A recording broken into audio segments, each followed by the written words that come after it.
नमस्कार मित्रों, स्वागत है आपका एक बार फिर आपके अपने YouTube चैनल अथर्व एकेडमी में। दोस्तों, आज की इस क्लास में अपन डिस्कस करेंगे मध्य प्रदेश पटवारी के 20 मार्च में दोनों शिफ्ट में आए हुए प्रश्नों के बारे में। दोस्तों, देखने को मिल रहा है कि पुरानी शिफ्टों में से मोस्टली टॉपिक रिपीट हो रहे हैं और कुछ प्रश्न भी रिपीट देखने को मिल रहे हैं, तो वीडियो के अंत तक जरूर बने रहिए।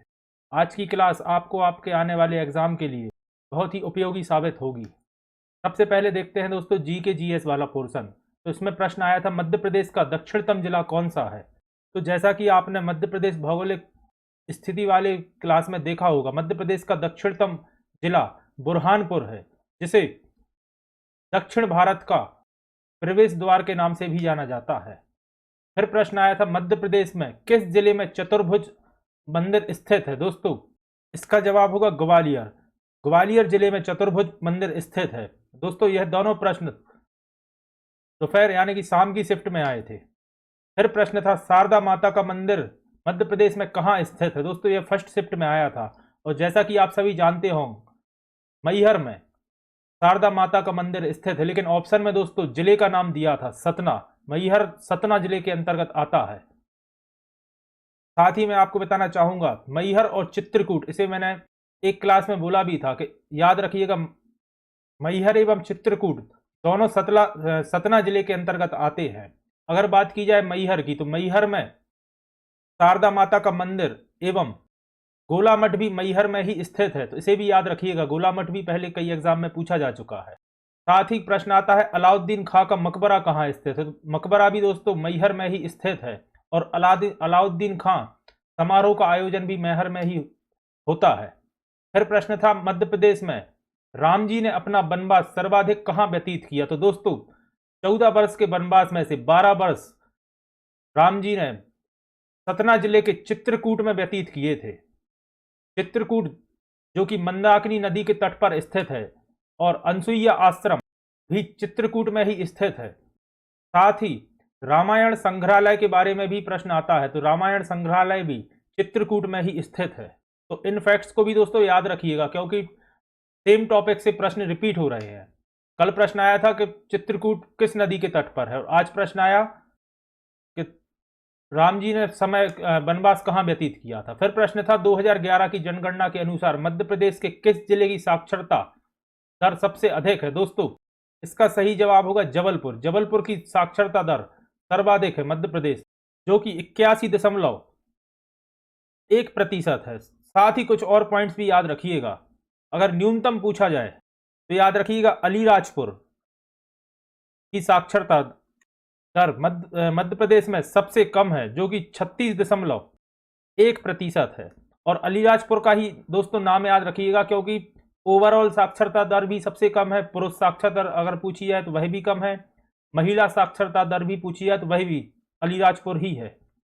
और अगर प्रश्न आए कि सर्वाधिक महिला साक्षरता दर कहाँ की है, तो उसे याद रखिएगा, मध्य प्रदेश की राजधानी भोपाल की महिला साक्षरता दर सर्वाधिक है, जो कि 74.9% है। तो इन फैक्ट्स को भी याद रखिएगा। साथ ही अगर मध्य प्रदेश की कुल साक्षरता दर के बारे में पूछा जाए तो टोटल एमपी की याद रखिएगा दोस्तों, 69.32% मध्य प्रदेश की साक्षरता दर है।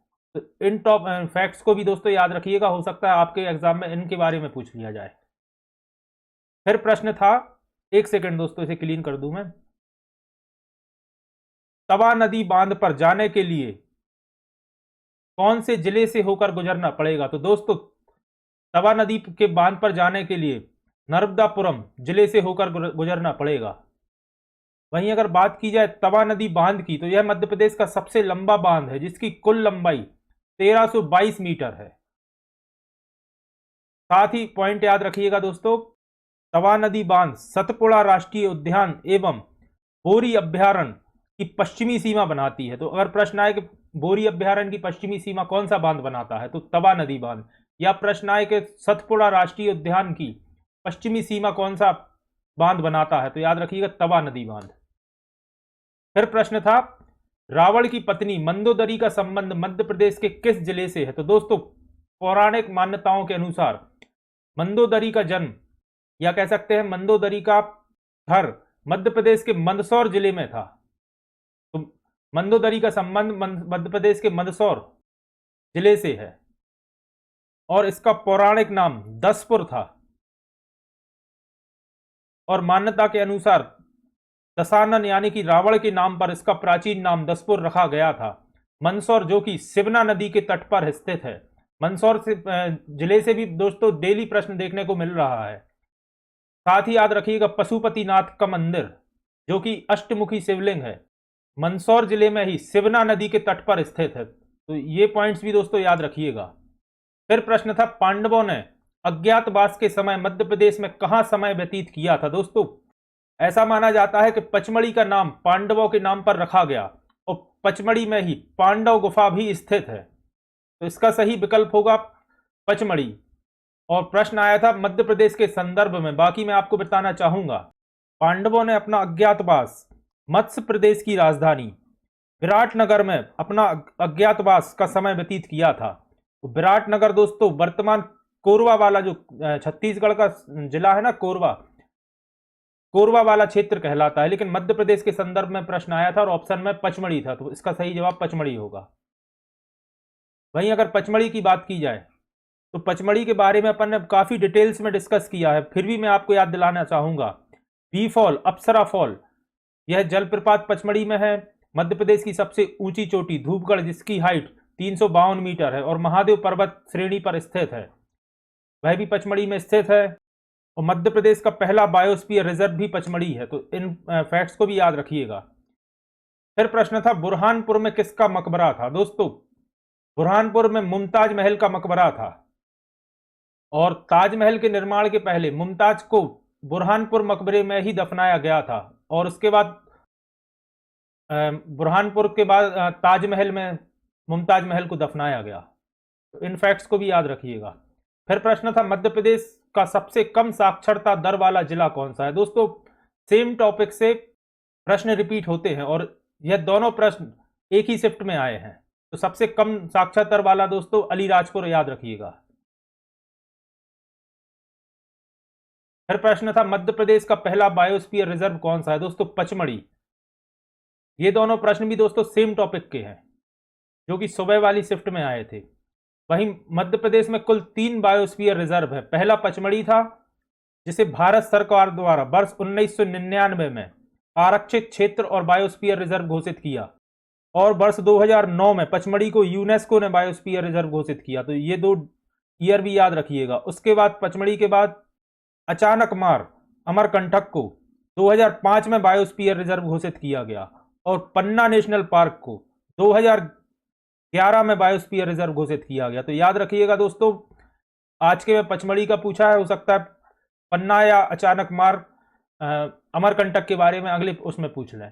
फिर प्रश्न था भारत का सबसे छोटा बायोस्फीयर रिजर्व कौन सा है। तो याद रखिएगा दोस्तों डिब्रू सैखोवा भारत का सबसे छोटा बायोस्फीयर रिजर्व है। और मैं साथ में आपको बताना चाहूंगा नीलगिरी भारत का सबसे पुराना एवं सबसे बड़ा बायोस्फीयर रिजर्व है और इसे 1986 में बायोस्फीयर रिजर्व घोषित किया। फिर प्रश्न था पश्चिम बंगाल का विभाजन कब हुआ। तो डेट याद रखिएगा दोस्तों, वर्ष 1905 में पश्चिम बंगाल का विभाजन हुआ और उस समय के वायसराय लॉर्ड कर्जन, इनका नाम भी याद रखिएगा, हो सकता है इनसे रिलेटेड भी प्रश्न बन जाए, ने 19 जुलाई 1905 को पश्चिम बंगाल का विभाजन घोषित किया था। फिर प्रश्न आया मंदसौर में श्रीवही तीर्थ में किसकी प्रतिमा है। दोस्तों श्रीवही में भगवान पार्श्वनाथ की प्रतिमा है और इस मंदिर का निर्माण राजा संप्रति ने कराया था। तो इनका नाम भी याद रखिएगा।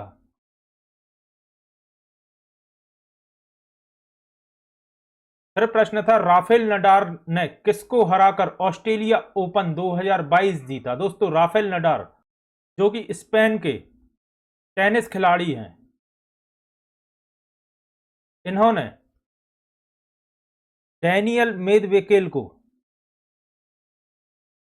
ऑस्ट्रेलिया ओपन में हराया था और डैनियल मेदवेदेव रूस के खिलाड़ी हैं। तो यह भी दोस्तों याद रखिएगा। ऑस्ट्रेलिया ओपन एक अंतरराष्ट्रीय टेनिस प्रतियोगिता है। फिर प्रश्न था प्रादेशिक अंतरराज्यीय विवाद को कौन सुलझाता है। इसका मतलब है दो राज्यों के बीच का विवाद कौन सुलझाता है। तो दोस्तों केंद्र सरकार द्वारा बनाई गई एक विवाद समाधान समिति द्वारा अंतरराज्यीय विवाद सुलझाए जाते हैं और इस समिति को दोस्तों टीआरसी नाम से भी जाना जाता है।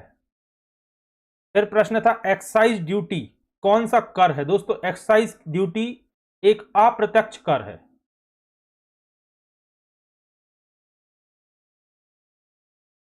फिर प्रश्न था इन्वेस्ट विकास बोर्ड कब लागू हुआ। दोस्तों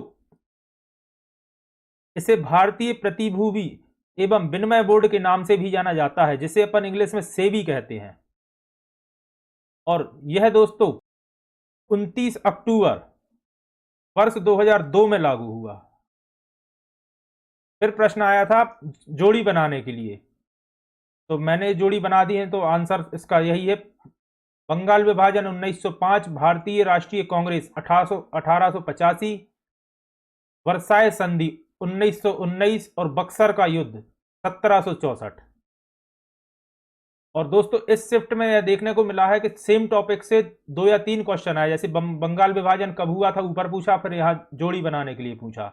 ऐसे ही मंदसौर से भी प्रश्न, ये सुबह की शिफ्ट की बात कर रहा हूं मैं, 2 प्रश्न मंदसौर जिले से आए। इसी तरह से 2 प्रश्न पचमढ़ी से रिलेटेड आए और 2 प्रश्न सतना जिले से मैहर और चित्रकूट के बारे में आए।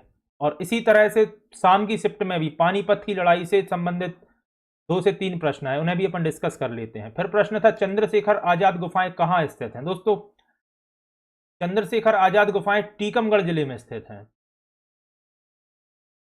और टीकमगढ़ जिला दोस्तों सागर संभाग के अंतर्गत आता है।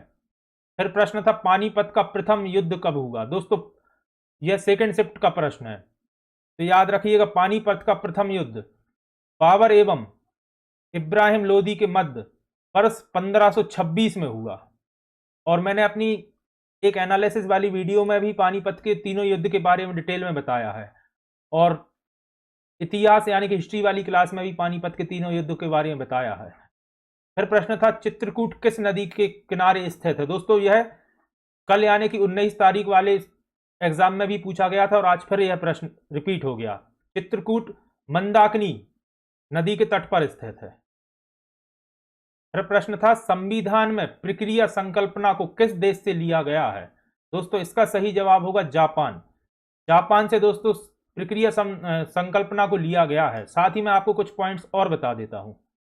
एक बहुत ही प्रचलित प्रश्न है कि नीति निर्देशक तत्वों को किस देश से लिया गया है। तो दोस्तों याद रखिएगा आयरलैंड से नीति निर्देशक तत्वों को लिया है। साथ ही प्रश्न आता है प्रस्तावन किस देश से लिया गया है। तो याद रखिएगा ऑस्ट्रेलिया से प्रस्तावन लिया गया है। और आप चाहें तो इन्हें नोट भी कर सकते हैं, ये संविधान से संबंधित कुछ प्रश्न है जो कि बार बार रिपीट होते हैं। साथ ही आपातकाल स्थिति का भी आता है, तो इसे दोस्तों याद रखिएगा जर्मनी से। इन्हें आप 3 हैं तो इन्हें नोट कर ही लीजिए, हो सकता है रिपीट हो जाए।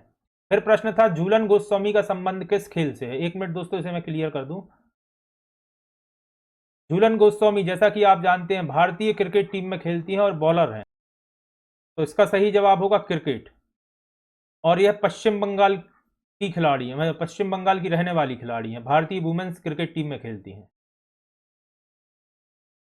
फिर प्रश्न था 2022 में रणजी ट्रॉफी विजेता टीम मध्य प्रदेश के कोच कौन थे। दोस्तों चंद्रकांत पंडित। मैंने अपनी करंट अफेयर वाली क्लास में बार बार बोला था कि यह प्रश्न आएगा, और अभी भी दोस्तों हो सकता है किसी और शिफ्ट में भी रिपीट हो जाए, तो याद रखिएगा चंद्रकांत पंडित। साथ ही कैप्टन का नाम भी याद रखिएगा दोस्तों आदित्य श्रीवास्तव।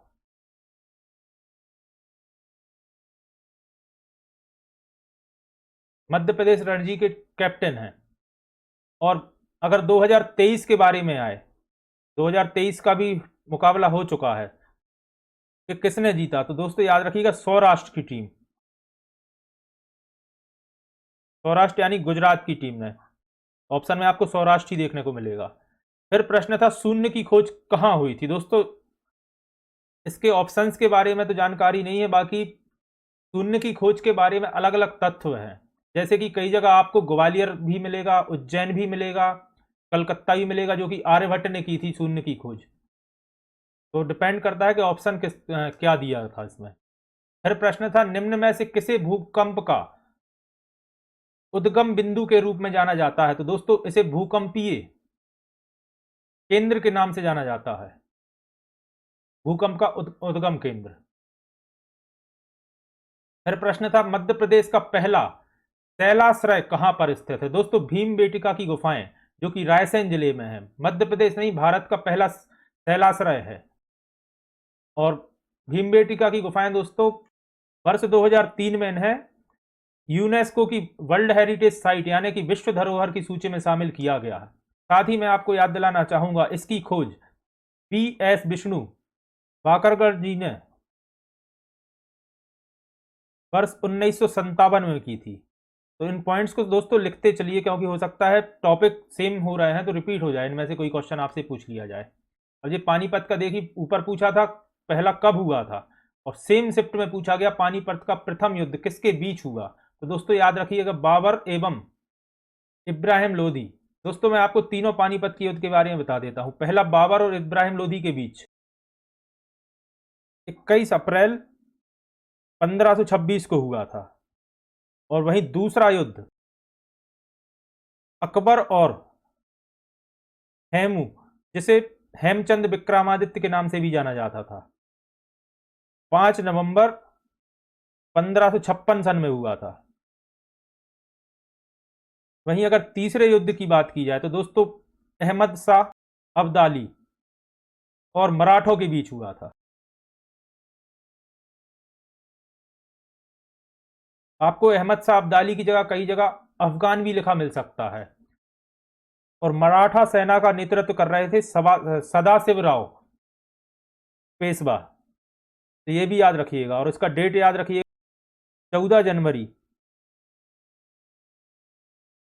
1761 में हुआ था पानीपत का तीसरा युद्ध, थर्ड बैटल ऑफ पानीपत। इतने फैक्ट्स भी आप दोस्तों नोट कर लीजिए, इसे 1 मिनट में क्लियर कर दूं दोस्तों। फिर प्रश्न था, गुप्त काल में कौन सी मुद्रा प्रचलन में थी? तो दोस्तों दीनार या दिनार गुप्त काल में मुद्रा थी जो प्रचलन में थी। और गुप्त काल दोस्तों भारतीय इतिहास का स्वर्ण काल भी माना जाता है। तो प्रश्न आता है कि भारतीय इतिहास का स्वर्ण काल किसे कहा जाता है? तो गुप्त काल दोस्तों भारतीय इतिहास का स्वर्ण काल था। फिर प्रश्न था, मध्य प्रदेश विधानसभा के वर्तमान अध्यक्ष कौन है? दोस्तों कल या परसों वाली क्लास में मैंने इसे डिस्कस किया है, तो याद रखिएगा, गिरीश गौतम मध्य प्रदेश के स्पीकर, विधानसभा स्पीकर या विधानसभा अध्यक्ष भी हैं। और पहले याद रखिएगा दोस्तों, पहले भी पूछे जाते हैं, तो कुंजीलाल दुबे मध्य प्रदेश के पहले विधानसभा अध्यक्ष एवं स्पीकर थे। और प्रश्न आता है कि मध्य प्रदेश का विधि पुरुष किसे कहा जाता है? तो मध्य प्रदेश के पहले विधानसभा अध्यक्ष कुंजीलाल दुबे को ही मध्य प्रदेश का विधि पुरुष कहा जाता है। और वर्तमान है गिरीश गौतम। फिर प्रश्न था, ताजमहल किस मकबरे की तर्ज पर बना है? तो दोस्तों मांडू में स्थित है होशंग शाह का मकबरा। अगर आपने हमारी मकबरे वाली और वीडियो देखी है तो उसमें आपको मकबरा और समाधि वाली वीडियो में यह देखने को मिल जाएगा। तो उसमें ही मैंने बोला था कि यह प्रश्न आ सकता है। मांडू धार जिले में स्थित है और होशंग शाह का मकबरा है जो मांडू में, उसकी तर्ज पर ऐसा माना जाता है कि ताजमहल बनाया गया है। फिर प्रश्न था, संजय डुबरी राष्ट्रीय उद्यान कहाँ स्थित है? तो यह मध्य प्रदेश के सीधी जिले में है। और इसके बारे में मैंने बताया था कि छत्तीसगढ़ विभाजन के समय इसका मोस्टली पार्ट छत्तीसगढ़ में चला गया, और उस वाले पोर्शन को दोस्तों गुरु घासीदास राष्ट्रीय उद्यान कहा जाता है। और MP वाले क्षेत्र को संजय राष्ट्रीय उद्यान के नाम से जाना जाता है। और यहाँ वर्ष 1975 में प्रोजेक्ट टाइगर लागू किया गया। तो ये फैक्ट्स भी याद रखिएगा। फिर एक प्रश्न आया था फीफा से संबंधित। दोस्तों प्रश्न तो स्टूडेंट को याद नहीं था, बाकी फीफा से संबंधित एक प्रश्न आया था। और फीफा वाली वीडियो अगर आपने नहीं देखी तो चैनल पे एक बार जाके उसे जरूर देखिए, स्पोर्ट्स से क्वेश्चन पूछे जा रहे हैं। अब देखते हैं विज्ञान के प्रश्नों के बारे में। निम्नलिखित में से संक्रामक रोग कौन सा है? तो दोस्तों ऑप्शन में मलेरिया था। तो मलेरिया जैसा कि आप सभी जानते होंगे एक संक्रामक रोग है। प्रश्न था निम्नलिखित में से मृदा प्रदूषण का कारण क्या है। दोस्तों मुख्य कारण तो होता है अत्यधिक रसायनों का प्रयोग करना, लेकिन ऑप्शन में था प्लास्टिक की बोतलों का या प्लास्टिक की बोतलों के कारण। जैसा कि आप जानते होंगे प्लास्टिक की बोतलें नष्ट नहीं होती, तो उसके कारण मृदा प्रदूषण होता है, और ऑप्शन में प्लास्टिक की बोतल दिया था। फिर प्रश्न था पानी से कौन सा रोग फैलता है। तो दोस्तों कल की मैंने एनालिसिस वाली क्लास में बताया था कि टाइफाइड, हैजा, डायरिया यह पानी से फैलने वाले रोग हैं, और आज के ऑप्शन में दोस्तों टाइफाइड दिया हुआ था। कल भी आया था ये प्रश्न, लेकिन ऑप्शन चेंज थे। फिर प्रश्न था सबसे उपजाऊ मिट्टी कौन सी होती है। दोस्तों जड़ोल मिट्टी सबसे उपजाऊ मिट्टी होती है, और जड़ोल मिट्टी दो प्रकार की होती है, नई जड़ोल और पुरानी जड़ोल। तो नई जड़ोल को भांगर के नाम से जाना जाता है, और पुरानी जड़ोल को खादर के नाम से जाना जाता है। तो भांगर ज्यादा उपजाऊ मिट्टी होती है, जो नदियों द्वारा बहा के लाई जाती है, और ऑप्शन में सिर्फ जड़ोल दिया था, तो इसका सही जवाब होगा जड़ोल। फिर प्रश्न था स्कर्वी क्या है। दोस्तों विटामिन से डेली एक क्वेश्चन पूछा जा रहा है, तो स्कर्वी विटामिन सी का वैज्ञानिक या रासायनिक नाम है। फिर प्रश्न था कैल्शियम, पोटेशियम, सोडियम, नमक आप जो भोजन के रूप में लेते हैं वह क्या है। तो दोस्तों मैं आपको बताना चाहूंगा यह सब खनिज लवण के प्रकार हैं जो अपन भोजन में लेते हैं, कैल्शियम, पोटेशियम, सोडियम और नमक। फिर प्रश्न था एड्स होने पर कौन सी कोशिका पर सबसे ज्यादा प्रभाव पड़ता है। दोस्तों टी कोशिका पर सबसे ज्यादा प्रभाव पड़ता है, और ऑप्शन में टी कोशिका था, बाकी टी कोशिका की जगह नर्वस कोशिका भी ऑप्शन हो सकता था। फिर प्रश्न था विद्युत धारा का एसआई मात्रक क्या है। एम्पियर दोस्तों विद्युत धारा का एसआई मात्रक है। फिर प्रश्न था निम्नलिखित में से किसमें कार्बन नहीं पाया किसमें कार्बन पाया जाता है। ऑप्शन में ग्रेफाइट, हीरा और कोयला तीनों थे, तो उपयुक्त सभी इसका सही जवाब था। फिर प्रश्न था एथेनोइक एसिड का सूत्र क्या है। तो इसका सूत्र होता है दोस्तों CH3COOH, इसे भी याद रखिएगा। फिर प्रश्न था अपर्याप्त मात्रा में कैल्शियम, पोटेशियम लेने से कौन सी बीमारी होती है। दोस्तों सभी प्रकार के हृदय रोग कैल्शियम और पोटेशियम की कमी के कारण होते हैं।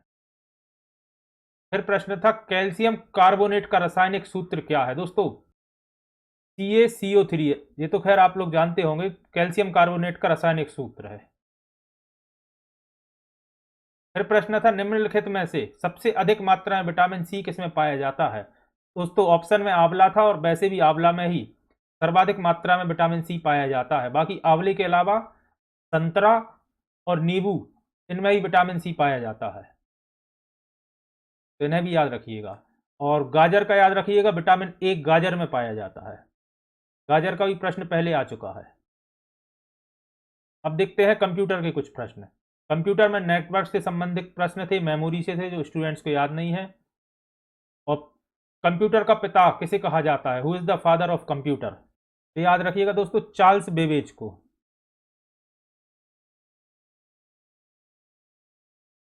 कंप्यूटर का पिता या कंप्यूटर फादर ऑफ कंप्यूटर कहा जाता है। फुल फॉर्म से दोस्तों डेली प्रश्न आ रहे हैं, और मैंने कल एक वीडियो पूरी एब्रेविएशन या फुल फॉर्म्स की डाल दी है, तो उसे एक बार जरूर देखिएगा। हर शिफ्ट में एक या दो प्रश्न आपको एब्रीविएशन या फुल फॉर्म से देखने को मिल रहे हैं। WWTT का पूर्ण रूप क्या है। दोस्तों world wide touch technology WWTT का पूर्ण रूप है। फिर प्रश्न था लैपटॉप किस प्रकार का कंप्यूटर है। इसके ऑप्शन तो खैर नहीं पता, लेकिन लैपटॉप माइक्रो कंप्यूटर का एक प्रकार है। दोस्तों जनरली लोग मिनी कंप्यूटर समझते हैं, बाकी डेस्कटॉप, पीसी, लैपटॉप ये सभी माइक्रो कंप्यूटर्स के प्रकार हैं। फिर प्रश्न था CTRL+Y किसकी शॉर्टकट की है। याद रखिएगा दोस्तों रीडू की शॉर्टकट की है CTRL+Y। फिर प्रश्न था माइक्रो प्रोसेसर किस पीढ़ी के कंप्यूटर में उपयोग होते थे। दोस्तों चौथी और पांचवी दोनों पीढ़ी के पीढ़ी में माइक्रो प्रोसेसर इस्तेमाल होते थे, लेकिन ऑप्शन में सिर्फ चौथी पीढ़ी था। साथ ही याद रखिएगा VLSI ऑप्शन में आपको ये भी मिल सकता था, या ULSI। तो इनके पूर्ण रूप होते हैं वेरी लार्ज स्केल इंटीग्रेशन और अल्ट्रा लार्ज स्केल इंटीग्रेशन। तो ये माइक्रो प्रोसेसर के प्रकार हैं। चौथी पीढ़ी में VLSI का प्रयोग होता था, और 5वीं पीढ़ी के कंप्यूटर में ULSI का प्रयोग होता है। फिर प्रश्न था सेव करने के लिए किस शॉर्टकट की का प्रयोग किया जाता है। दोस्तों दूसरी शिफ्ट में शॉर्टकट की से 3 प्रश्न पूछे गए हैं। सेव करने के लिए अपन प्रयोग करते हैं Ctrl+S का, तो इसे भी याद रखिएगा और शॉर्टकट की जितनी मैक्सिमम हो सके उतनी याद करके जाइएगा। फिर प्रश्न था अंडू करने के लिए किस शॉर्टकट की का प्रयोग करते हैं, तो दोस्तों याद रखिएगा Ctrl+Z का प्रयोग करते हैं। फिर स्विच किस पीढ़ी के कंप्यूटर में उपयोग होते थे, तो याद रखिएगा पहली पीढ़ी के कंप्यूटर में वॉल्व यूज होते थे और पहली पीढ़ी के कंप्यूटर को ही स्विचिंग डिवाइस कहते थे, तो इसे भी याद रखिएगा। जनरली वॉल्व ऑप्शन में आता था लेकिन इस बार उन्होंने स्विच पूछ लिया, स्विचिंग डिवाइस कहते थे पहली पीढ़ी के कंप्यूटर को। दूसरी पीढ़ी की में ट्रांजिस्टर होते थे, तीसरी की में आईसी यानी कि इंटीग्रेटेड चिप होती थी, चौथी पांचवी में अपन ने डिस्कस कर लिया माइक्रो प्रोसेसर होते थे। फिर आते हैं हिंदी पे। प्रश्न था अपनी चीज की बुराई ना करने के लिए कौन सी लोकोक्ति उपयुक्त है, तो ऑप्शन में था अपनी छाछ को खट्टी कौन कहे, तो उसका सही आंसर यही था। फिर प्रश्न था शांत रस का स्थायी भाव क्या है, तो दोस्तों शांत रस का स्थायी भाव होता है निर्वेद, इसे भी ध्यान रखिएगा। फिर कारक से डेली पूछे जा रहे हैं, मुहावरे से भी प्रश्न था, समाज से भी थे, अलंकार से दोनों शिफ्ट में 2-2 प्रश्न थे, लोकोक्ति से भी प्रश्न था, तत्सम तत्भव से भी थे, पर्यायवाची से भी थे, रचनाओं से भी थे और रस से भी एक प्रश्न था जिसमें पूछा गया था कि सही जोड़ी मिला, एक तरफ रस दिए थे और एक तरफ उसकी स्थायी भाव दिए थे। फिर इंग्लिश से ज्यादा नहीं पता चल सका, एक्टिव पैसिव से प्रश्न थे और सिनोनिम्स से थे। मैथ्स में percentage, profit and loss, simple interest, reasoning, number series, reasoning में number series, sitting arrangement, coding decoding और मिरर इमेज, इतने ही प्रश्नों की जानकारी दोस्तों लग सकी। तो ये थी हमारी आज की एनालिसिस वाली क्लास, आशा करते हैं आपके लिए उपयोगी साबित होगी। और अगर आपने अभी तक चैनल को सब्सक्राइब नहीं किया है तो चैनल को सब्सक्राइब करें, ज़्यादा से ज़्यादा लोगों तक शेयर करें और आज की हमारी क्लास अगर आपको पसंद आई है तो वीडियो को लाइक करें। धन्यवाद दोस्तों।